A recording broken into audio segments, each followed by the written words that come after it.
الاهلي طبعا بيحقق اول فوز ليه في الدوري هذا الموسم على حساب فاركو بنتيجه 4-1 بعد تعثر اول ماتش بالتعادل. الاهلي عمل ماتش الى حد ما كويس جدا، وتنوع في الهجمات وكان ماشي بشكل كويس، وفي كام لاعب كده ظهروا بشكل ممتاز زي محمد هاني. زيزو طبعا لا خلاف عليه، لعيب كبير جدا وخد رجل المباراه ويستحقها عن جداره. بس احنا عندنا موسيقار في نص الملعب ما شاء الله، كواليتي عالي جدا، محمد بن رمضان. انا بحبك يا بن رمضان. لاعب كورته تحسسك ان الدنيا سهله، وبيعمل حاجات مش متوقعه، ويقول لك ان الكرة بتتلعب بالعقل قبل الايه، قبل الرجل.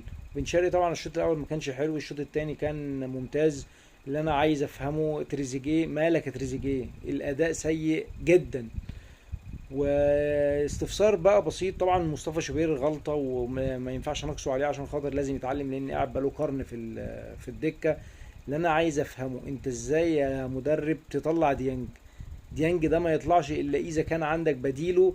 كانتي بقى بره هتنزله مكان ديانج، ده الحل الوحيد.